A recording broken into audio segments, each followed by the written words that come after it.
Good morning, everybody. Welcome into this virtual press conference for the highly anticipated welterweight showdown between longtime champion King Terence "Bud" Crawford, the former two-time world champion Showtime Shawn Porter. My name is Mark Chinook. It all goes down Saturday, November 20th at the Michelob ULTRA Arena inside Mandalay Bay here in Las Vegas, Nevada. It's presented by Top Rank Boxing and TGB Promotions. Crawford Porter will be a Top Rank pay-per-view exclusively on ESPN Plus in the United States, 9 p.m. Eastern, 6 p.m. Pacific.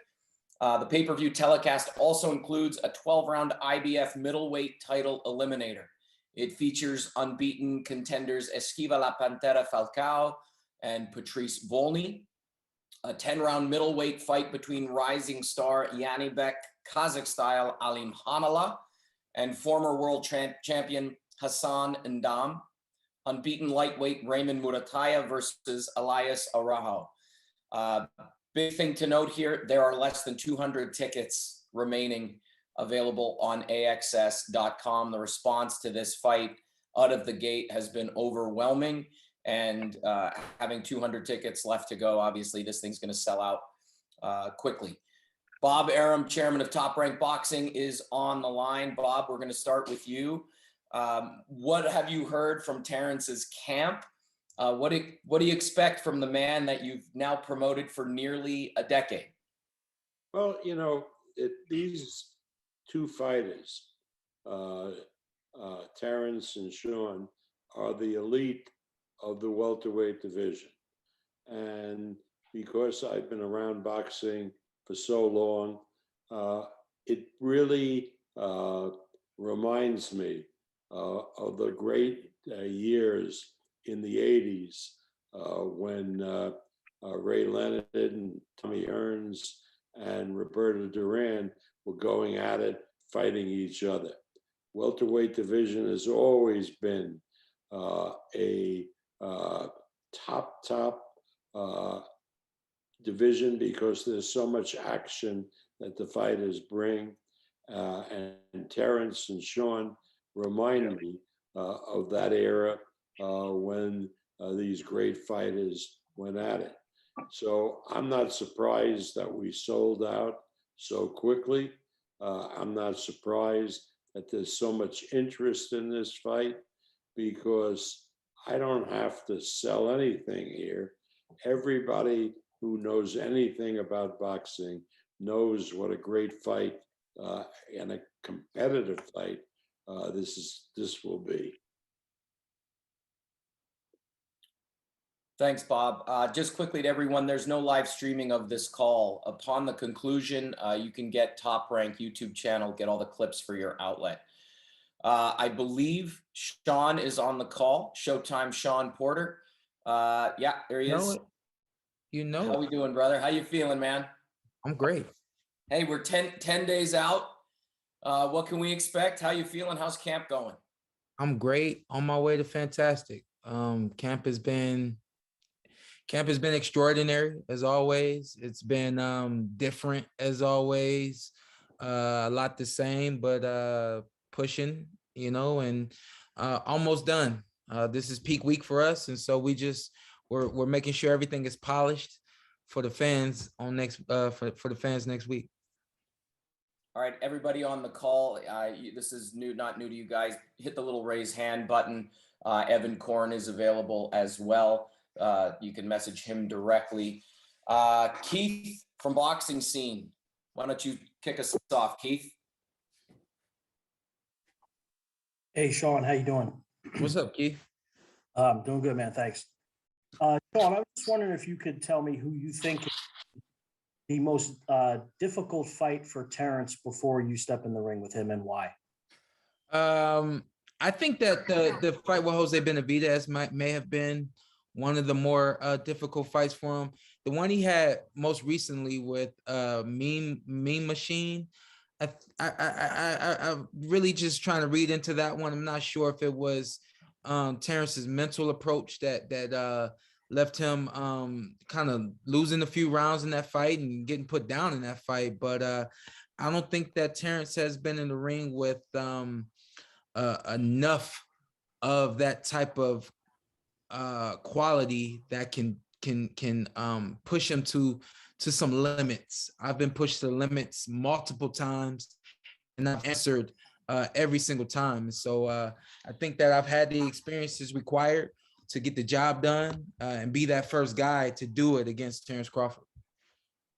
What was it about the Benavidez fight, Shawn? Do you think that made it difficult for Terence? It was funny, man. Like watching that fight, I could see that Terence Crawford was like just ahead of Jose Benavidez in every aspect of the fight. But you could see that Jose had boxing ability, he had speed, and he had quickness, and he had some small nuances that weren't necessarily giving Terence problems, but it was challenging Terence. And I don't think anyone's really challenged Terence the way that Jose Benavidez was able to.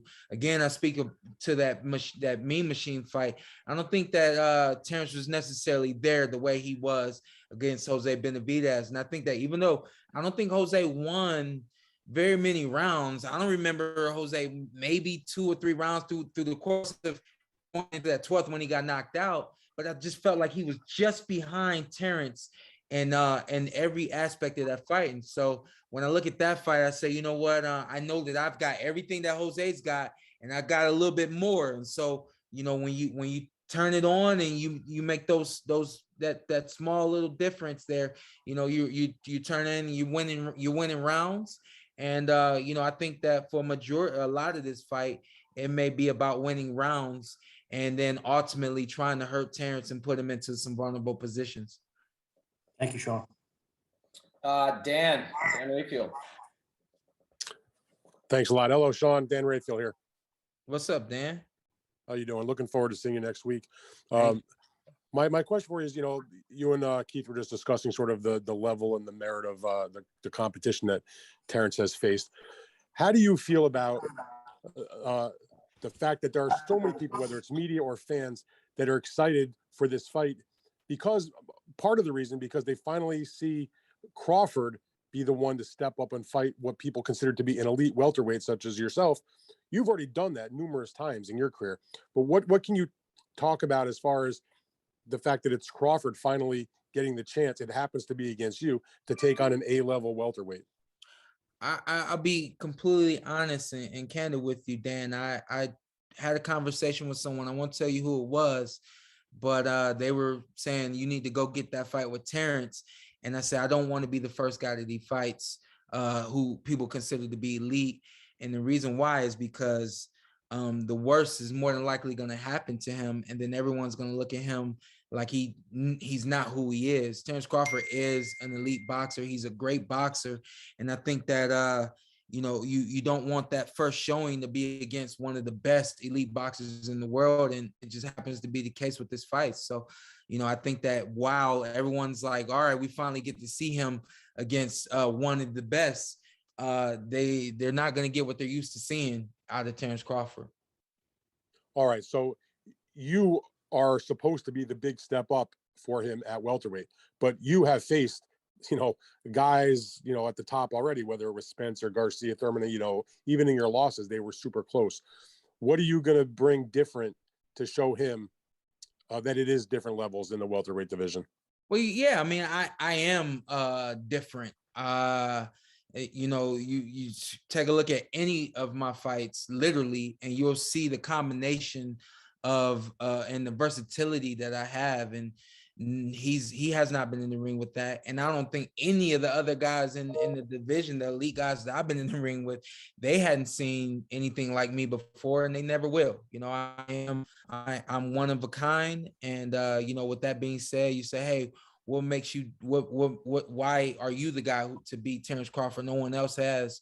Well, I am rare. And when you're rare and people who aren't used to seeing what you have and can present, it's hard to adjust to on fight night, you know? So I think that my experiences on top of my skills and everything that I have makes me the guy. All right. Very good. Thank you very much for that, Shawn. You got it. Good to hear from you, Dan.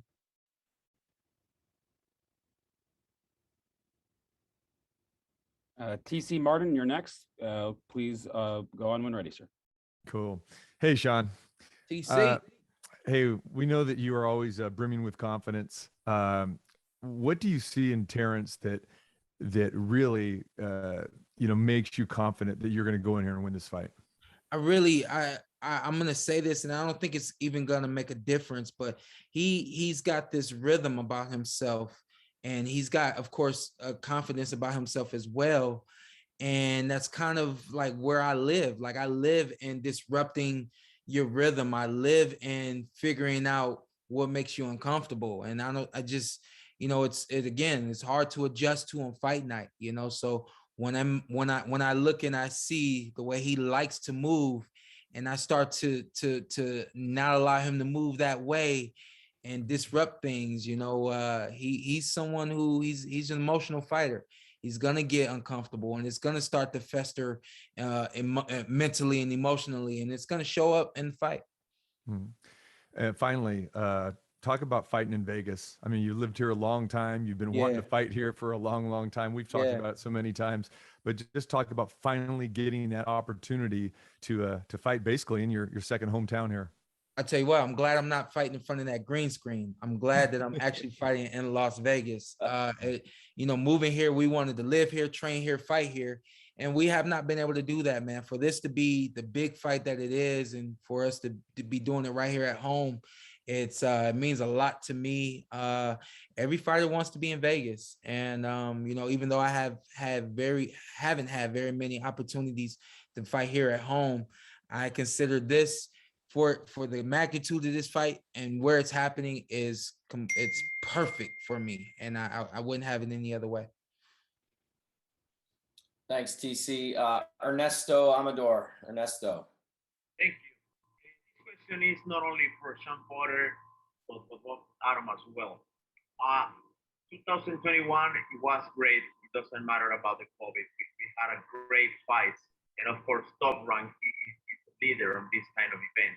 So Bob and Shawn, you can tell that this fight will still the 2021 year, like a fight of the year, and why is that?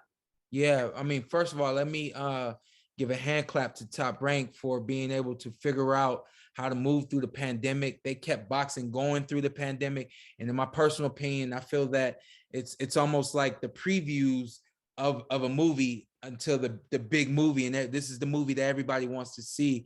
I think that when you take a look at everything that myself and Terence Crawford possess, and who we are and what we've been to the sport of boxing, that that there's not going to be any letdown in this fight. And I think that that's why this fight is and will be the fight of the year. Bob, do you want to chime in there on Ernesto's comments? Review it for me. Yeah, just that, Top Rank did a great job keeping boxing going through the bubble. And now we've got this big fight to look forward to as we sort of come out of things and get back to normal. Yeah, that's certainly the case. I mean, obviously the pandemic was a nightmare for everybody, not just the people in boxing. Thanks to the Nevada Commission, to the MGM, and to our people, we were able to find a way to keep it going during the worst part of the pandemic. And now, maybe as a reward, we have the opportunity to promote what I think is one of the top fights that can be presented to the public. This is a terrific competitive fight. The fans have reacted by grabbing all the tickets. I can't wait to see it, because it, as an old guy like myself, it reminds me of when I was a lot younger in the 80s, as I said before, when the great welterweights, Tommy and Ray and Duran, were fighting each other, and the eyes of the world were on them. And we're back to that time now on November 20, when these two great fighters will meet. Who wins, who loses, that'll depend on a lot of factors. All right, guys. Sean's only got a few more minutes with us as we get closer to the 11 o'clock hour. Cole, we're going to go to you. Cole Wiston. Awesome. Thank you, guys, from Boxing World Weekly. Shawn, people have said this on paper. Crawford coming to this, you're probably his toughest test. Do you think the same for Crawford? Yes. I think that when I'm looking across the ring for myself, I'm seeing the next best thing to myself, to be honest with you. Because you could talk about his skills, you could talk about his speed, his power, his ability to adjust, his ability to box, his ability to counterpunch, his ability to understand what to do and when to do it. I mean, I'm not looking at a mirror. I'm not looking at a mirror image of myself, but at the same time, I do feel like I'm looking at the next best thing out there. And finally, you mentioned the home crowd. Who do you think that will favor on November 20th? Me. I got a feeling the home crowd's going to favor Showtime Shawn Porter. I think that while people have learned Terence Crawford and have grown to know him to be a dominant fighter, I think that people have really taken to my personality, my story, and who I've become to the sport.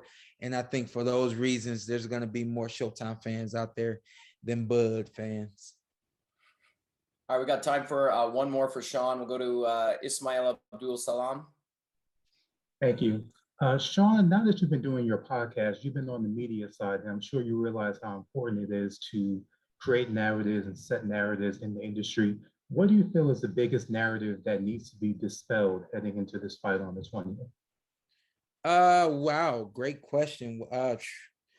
You know what? I think that somehow, some way, through the 37 fights that I've had, people still overlook some things, some of the qualities that I have. I think that the avid boxing fans, they're like, man, Shawn can win this fight. Shawn does this, Shawn does that. And they got a whole list of things that I can do. But then there's a bigger group of people who are just like, well, this is a test for Terence Crawford. We're going to see what Terence really has.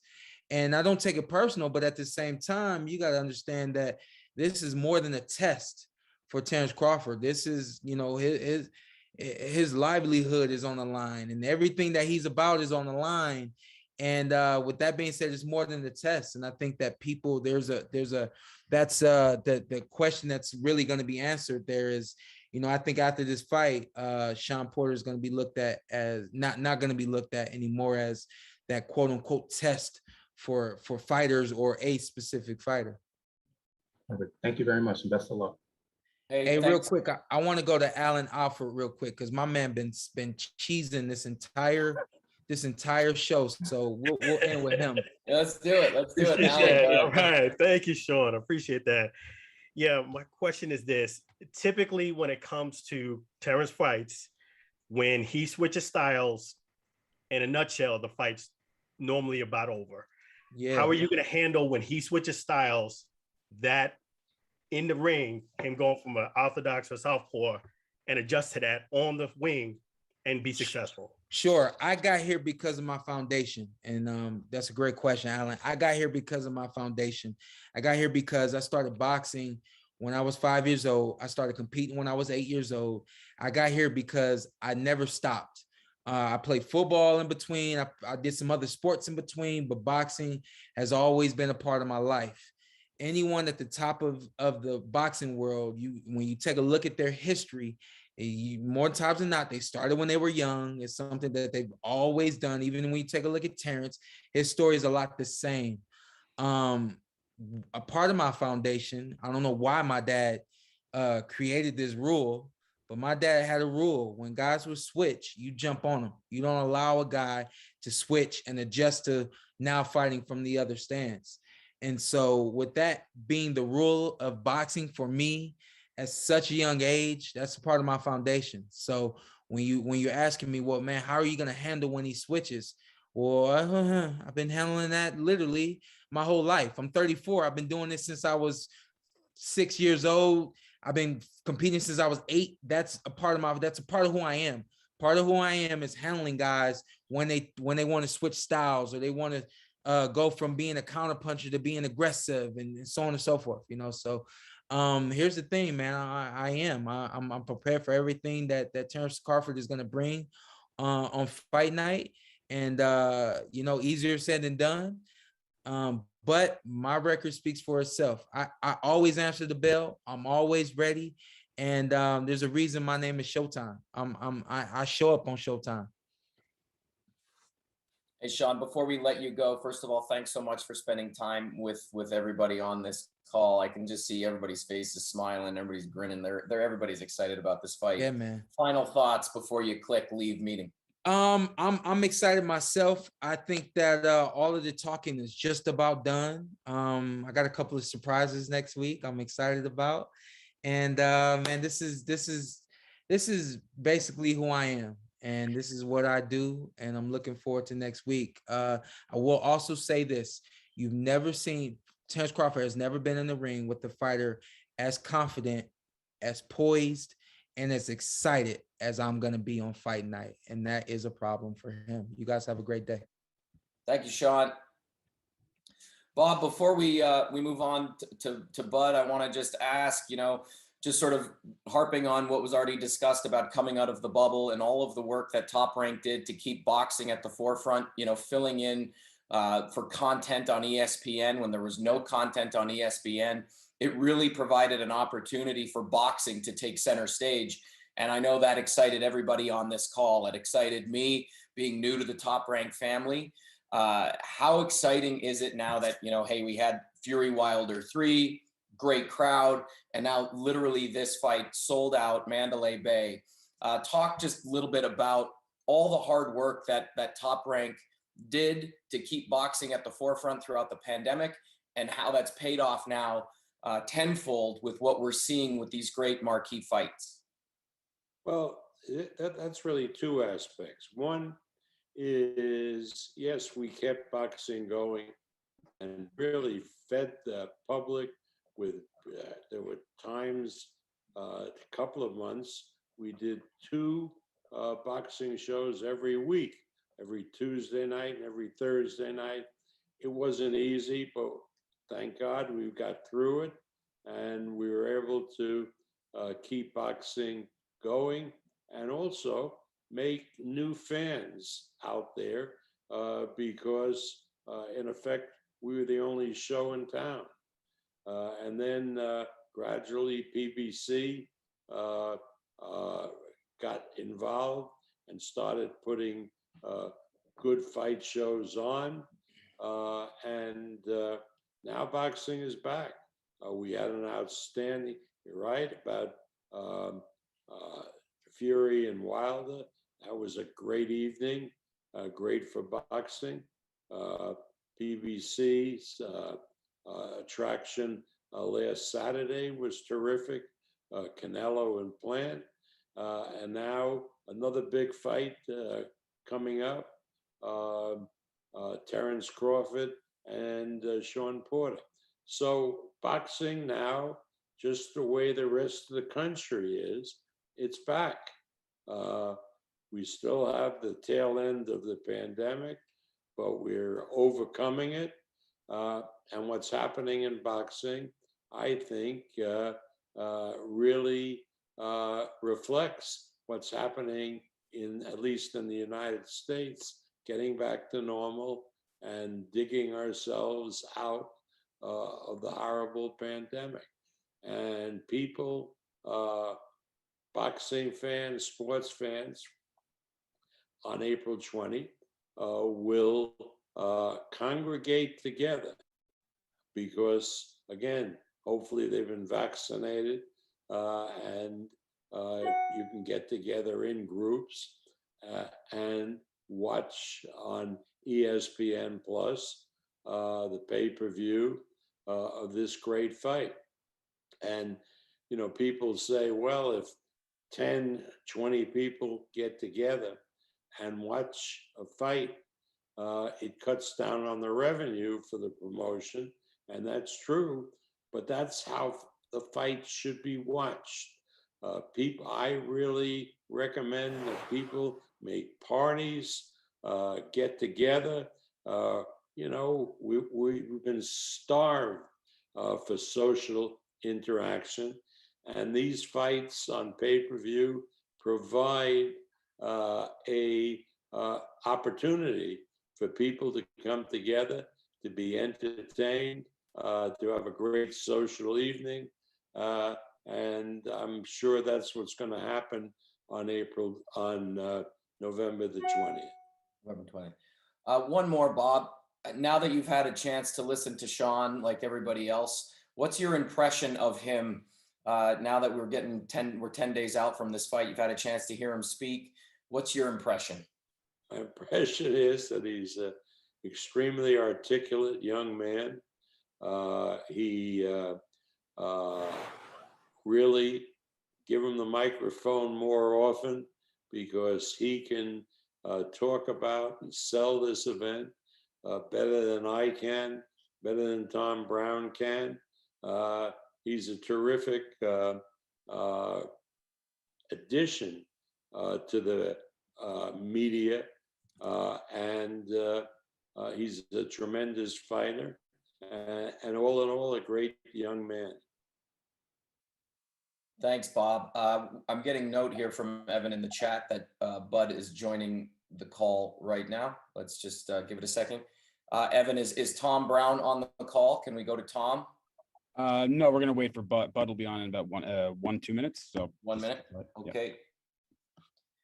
Let's sit tight, everybody.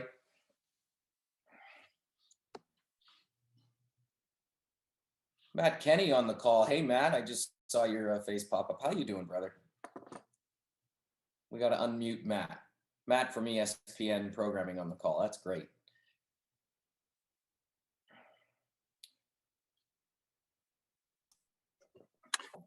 I felt like whoever's controlling the mute button, I felt like it must be my wife on the other end, just making sure that I couldn't talk. Like, my gosh, I was trying to unclick it. No, it's great to see everybody. We obviously, you know, on the ESPN side of things, we couldn't be more excited for November 20th. I know Bud's jumping on here momentarily. We're excited, obviously, to see Shawn. But this is our first ESPN Plus pay-per-view exclusive with Top Rank. And you know, ESPN Plus continues to do incredibly well. We're so proud of how we are able to serve fans on ESPN Plus, and this one's going to be a biggie, and as we all know. So hopefully we're in for a real treat on November 20th. And I did like how Shawn thanked Bob and Top Rank. You know, the creative deal making sometimes is a necessity. I don't have to preach that to this group, but you know, the fact that this fight is going to happen and this card came together the way that it did, I think it just speaks to the you know, the work that Top Rank's doing and our appreciation, you know, for this event to be happening here in just a few short days. Hey, Matt, I want to, before we mute you again, your wife at the Top Rank office here in Vegas mutes you. We had the chance to sit beside each other ringside at the Fury Wilder fight, Fury Wilder 3. And we literally made the comment to each other probably 10 times throughout the fight. We looked at each other, shook our heads during that incredible fight. And we're like, this is our life right now. We're like, what are we living? What are we experiencing? I want to just piggyback on what we talked about with the bubble and how, you know, Top Rank provided so much content for the network during the pandemic and really threw you to the wolves in a sense, because, hey, it's boxing, let's go. And, you know, now you've got this sort of year and a half under your belt of this Top Rank programming partnership. What's that been like? What was the bubble like for you? I would make a joke and say, I'm sure you lost more hair during that time frame, but that's already been gone. So chime in a little bit about that. Mark, I love you. Yeah, it was fun. You know, it was fun sharing that night. Obviously, Fury Wilder 3 was incredible. I think for each of us, right? You know, just taking a step back from boxing as a whole. I mean, we're all in this place where we're all simply trying to get to the end of the day in the win column, right? As individuals and as companies, teams, whatever the case might be. And so I think you know, it's the old adage, you learn a lot about yourself, your partners, teams, et cetera, when the you know what hits the fan. And for the better part of the last 20 months, there have been varying degrees of stuff hitting the fan. And it's easy to be high-fiving each other on nights like Fury Wilder 3, where we're watching an iconic event. But there are a lot of days where the world was sideways and we were trying to figure out how do we move forward to serve fans during a time when there just was nothing else going on. And so I think as I look back on the last 20 months with Top Rank, it was those moments where, you know, the bright lights of Fury Wilder 3 weren't on, but it was the lights that we were able to turn on that I felt were most impactful at a time when, you know, folks were starving for content and live events. And so that I will never forget. I will never forget those conference calls. And, you know, on behalf of so many at our company, just the appreciation that we have for what Top Rank was able to do during that time when others simply just couldn't. Top Rank was among a very select few that was able to find a way. And, you know, we're really grateful for that. Awesome. Thanks, Matt. I'm getting a note in the chat direct from our office that there's some technical issues with Bud happening right now. So we're going to ask everybody to just sit tight. He's having some technical issues. Mark, can I say something? You can say whatever you want, Bob. Okay. You know, when we talk about terrific fights and what ESPN has allowed Top Rank to do, I would be remiss if I didn't talk about Friday night, the night before the Canelo Plant fight, where we had one of the best fights of the year, clearly, with Michaela Mayer and the French lady.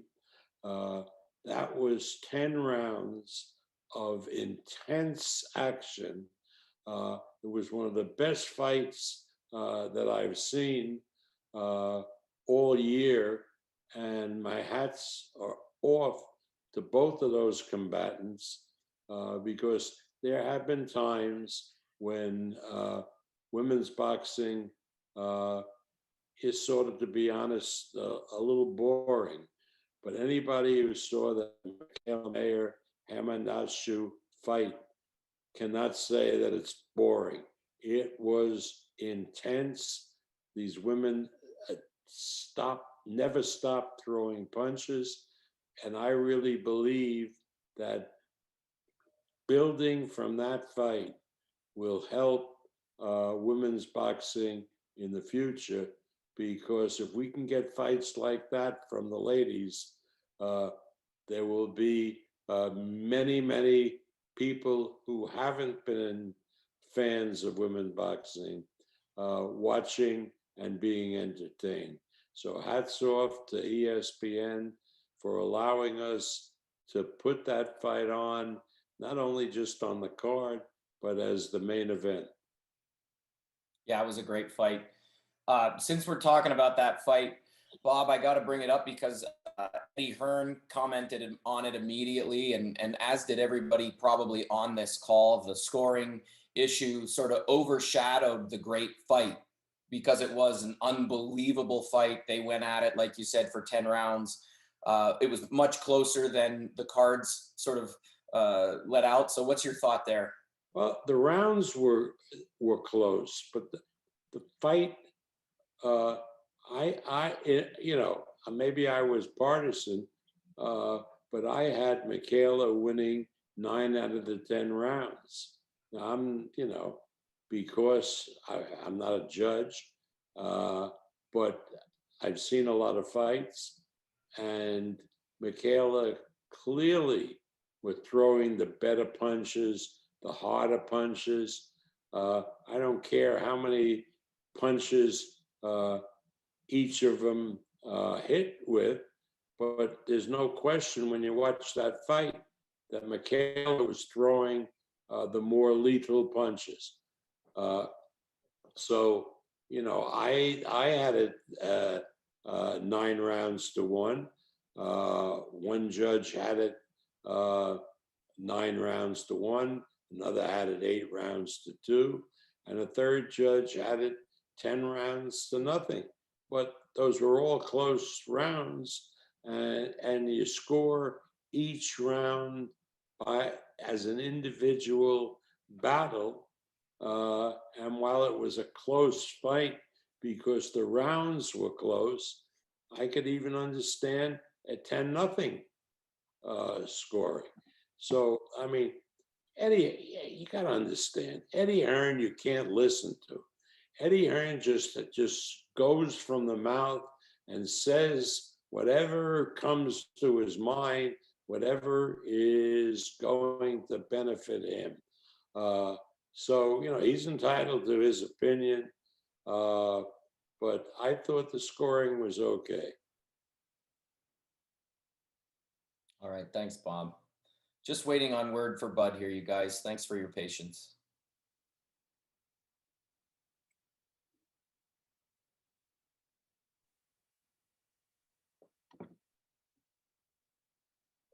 That's what happens when you, where is Bud? Is he in Colorado or?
Hey, everybody, really quick.